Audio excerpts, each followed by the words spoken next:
Alright everyone, we start off today talking about the upcoming September 10th debate between Trump and Harris. I was surprised to saw, on the legacy media this morning, Trump is trying to weasel his way out of the debate. And then you read the article and you find out that it's over a disagreement with regards to microphone muting. Now, originally the idea for the debate was the same format as the first one, the one with Joe Biden. That is that microphones would be muted after candidates have exhausted their time. They get cut off, the other person can answer. That's the way that it would work. And the Trump campaign agreed to that. And they agreed to that second debate. And the Biden campaign had done the same. Now Kamala Harris's campaign is saying, no, we don't want the microphones muted. Oh, very, very interesting. So it's almost like the thing that was already agreed to by the prior candidate, Joe Biden, is now a problem because you realize that Donald Trump does much more well when he's in a very linear format and he does get cut off. It's interesting to see the Harris campaign arguing for open mic sessions. This is quite clearly a way for them to try to punt the debate and not participate in it at all.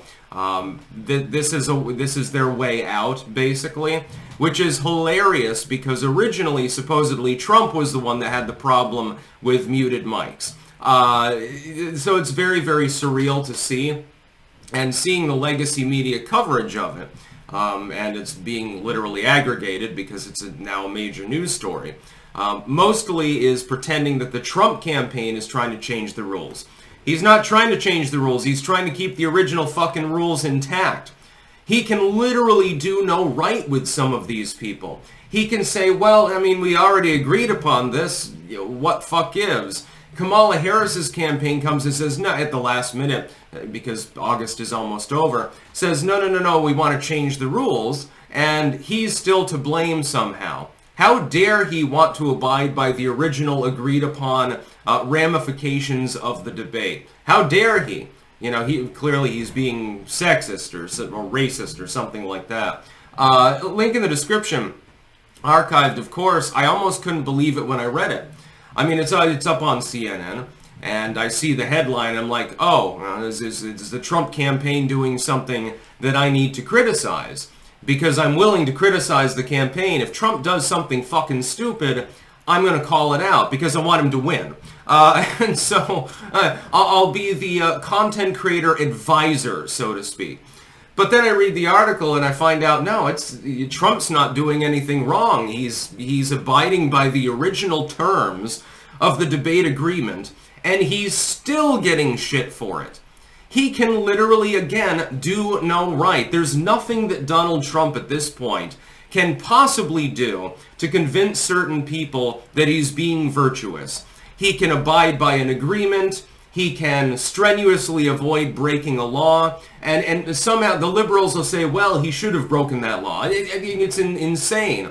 TDS is a real fucking thing. It really does exist. What originated mainly as a meme has become a manifested reality, actually. It's a Harris campaign that's trying to change the September debate rules. This was already agreed upon months ago. This was the debate rules with regards to the muted mics and all of these other things were already agreed upon. Why not just abide by those terms? I mean, if it was good enough for Joe Biden, who failed, and that's probably part of the reason why, then it should be good enough for Kamala. What? She's not capable of debating Trump without an open mic so that she can speak over him and do the sassy thing? That's probably the plan. Basically, let Kamala speak as much as she wants. I don't think that would go over well for her. In fact, it doesn't really matter. I would advise the Trump campaign, just give Kamala her way on this one. It does not, just tell Trump to be restrained, because otherwise he's going to get cast off as racist, sexist, misogynistic, all these other things. Let Kamala speak, because when she speaks, she turns people off. Like, viscerally, like, you'll be whacking off, and Kamala Harris' speech comes on accidentally, and you just get flaccid immediately. Like, I don't know how Willie Brown did it. I really don't understand.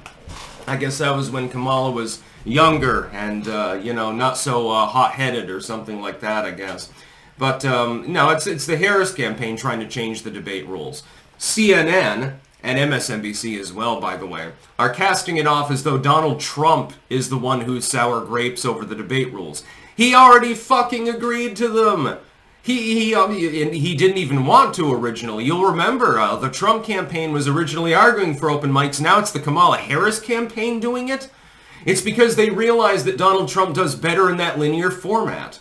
And so they realize, oh shit, if Kamala's not allowed to talk over him and do the sassy black lady sort of thing, and if Donald Trump is not capable of doing run-on sentences for an excessive period of time and has to force himself to be more linear, which he's capable of doing, he's shown that he's capable of doing that throughout the entire campaign.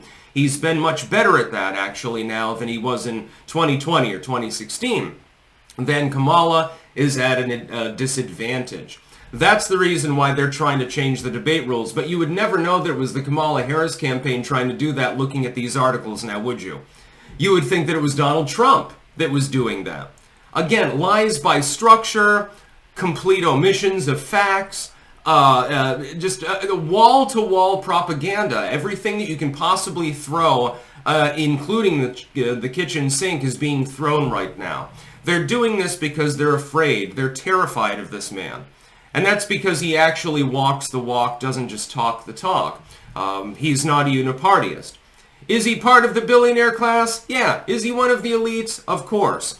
So was George Washington. Just to be clear, he was one of the richest people in the continental United States at the time of the American Revolution. The fact that he had Elon Musk, richest man in the world, at least he stands for some degree of free expression. Just because somebody is an elite doesn't mean that they can't depart from and dissent from their friends, actually give a damn about their nation. I want Trump to be the second person elected to 2 non-consecutive terms after Grover Cleveland. Hasn't happened in a while. Nobody in living memory remembers Grover Cleveland, I think. I don't think anyone's alive that was self-aware at the time that he was president the second time around. I could be wrong, but I'm not sure. But it's the Harris campaign that's doing this. But look at the legacy media. It's propaganda. It's sheer. It's by the way, it's very transparent. Trump is not arguing for a change in the debate rules. But if you look at just the headlines, and 90% of the people didn't delve into the article beyond the first sentence, you'd think that Trump was doing that. And Kamala Harris's campaign wanted to maintain, remain chill, man, it's all good. But it's the Harris campaign that's doing it. I love how they consistently get away with this nitpicky lie by omission, lie by structure sort of thing. Because people simply don't have enough time in the day to actually imbibe the entire article. The average person has to work 9 to 5. I mean, I work beyond that, but this is part of my job, so doing the news crawl is part of my day. So I actually read the whole article. I was astonished by what I found in it. It's incredible that they get away with this. That's about all. Peace out.